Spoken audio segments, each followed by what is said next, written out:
شیرعلی جوراєв شریف نظریев در مرحله نیمه نهایی وزنی از همه گران قرار دارند.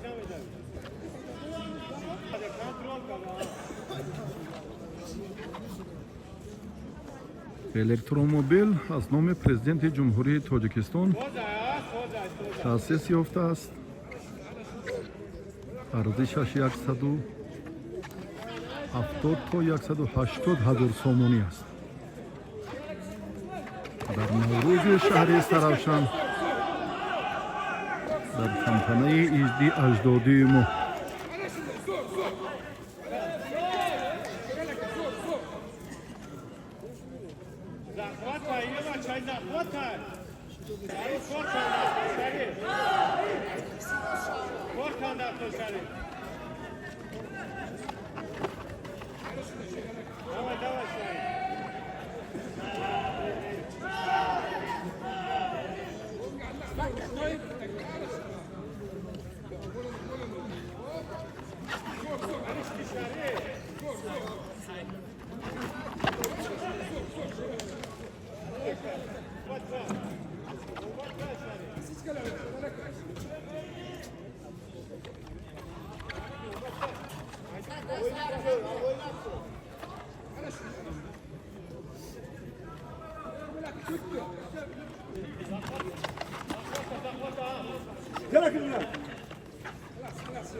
آگاهی دادم با شریف نظریев برای عملی که دیدیم.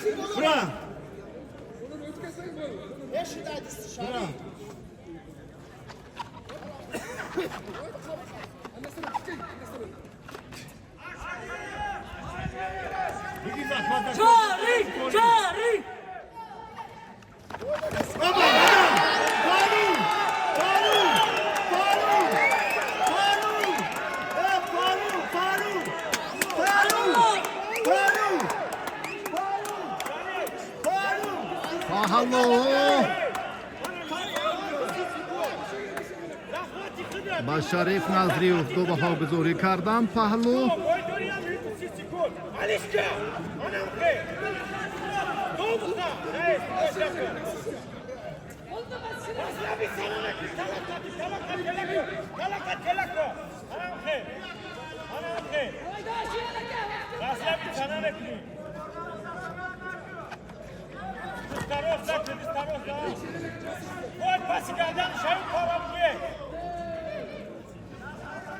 حساس شد اکنون خوازمایی.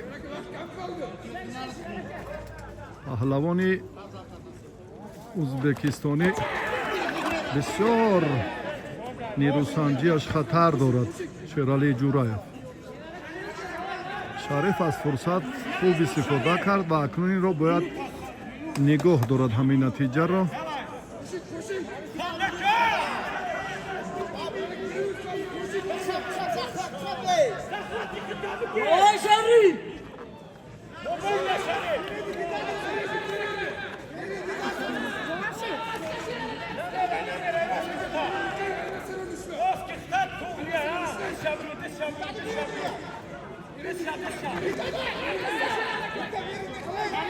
دقیقه آخرین است. اگر شریف نتیجه را نگاه داشته تواند با فینال می رود و حق مبارزه را برای دریافت الکترومبیل جایزه پرزیدنت جمهوری تاجیکستان پیدا می کند.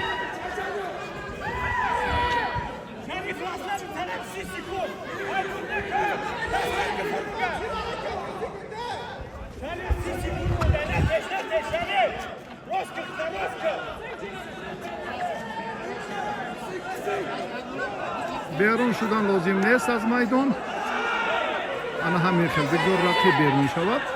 Шумо наздиктар гиред, кӯро ба сониyaҳои охир баред. Наздик шуд. вақти хуб озмоид.